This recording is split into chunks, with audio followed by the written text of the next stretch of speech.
Welcome once again to Shorty on the Fly, and today we will be tying a CDC Dun Dry Fly pattern. This is a pretty versatile pattern, as most of them are, and I think you're going to like this one. So let's go ahead and get started.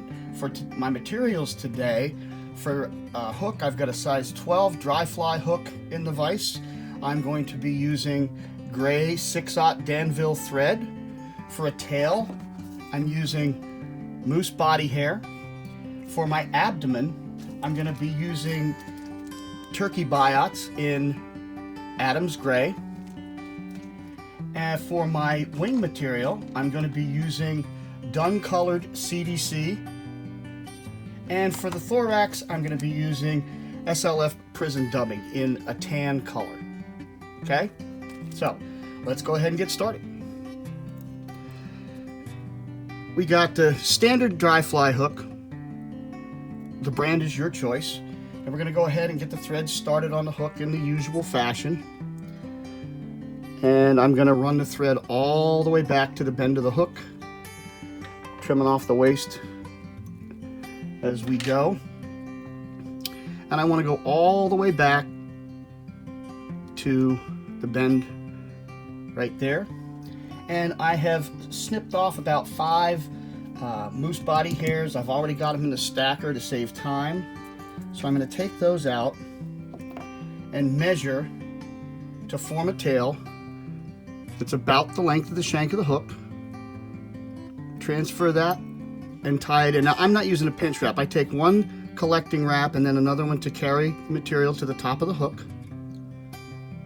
And then just go ahead and wrap all the way forward, cover up those butts. We'll get about 2 hook eyes in back of the hook eye, and then come in and trim away the waist.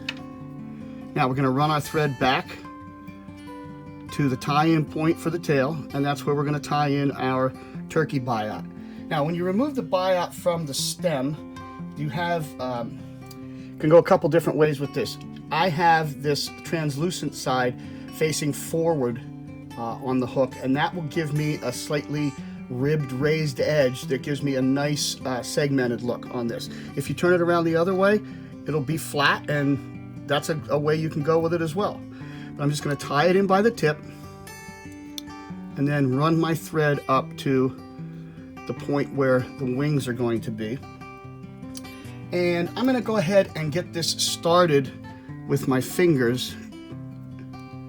And once I get it going, I'm going to come in and grab the tip with hackle pliers because it makes wrapping this a little bit easier.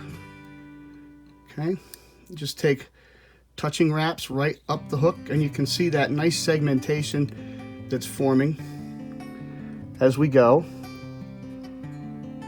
All right, and we get up to the point where our thread is, and I'm going to come in and capture that and trap it, and then we will come in and trim away the excess and take a couple of wraps just to cover up the nastiness there.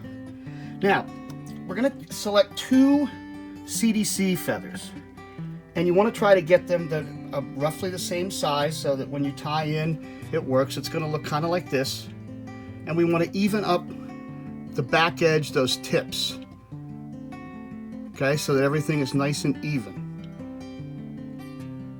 All right, now I'm going to kind of gather these and collect them into a little bit more of a wingy clump there, and measure to form a wing that's roughly the length of the shank of the hook. And this one I am going to pinch, and make sure that you keep those stems right on top of the hook, and then wrap forward a little bit. And the reason we're doing this is because this is the cool part of this fly.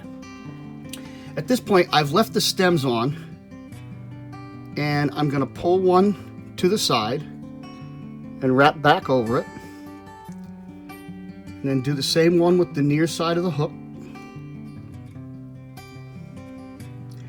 And now we're going to come in and trim those off just about to the back of the hook. Get it to cooperate here. And that forms two little outriggers that helps to stabilize and float the fly. That's the cool aspect of this particular pattern. So now it's time for our thorax. So I'm just going to take a little bit of this dubbing. We don't need much. Spin it on the thread. And I like that little bit of shimmer that we get from that. I think it just looks cool. Might be a little enticement for the fish. And then come in, whip finish. And there you have it. This pattern saved me a couple of nights ago. I don't fish it often, but every once in a while you dig into the deep recesses of your fly box, and this was there. I threw it out there after trying numerous different patterns that weren't working, and this I had it in an Nikiba pattern, and fish took it on the first cast. So there you have it. The CDC Dun pattern, very versatile. Alter the size, the color, to fit whatever pattern you're working with or whatever pattern you want for that evening, and pretty easy, and it catches fish. So once again, thanks for watching. Give us a like, a comment, or subscribe. I bid you peace.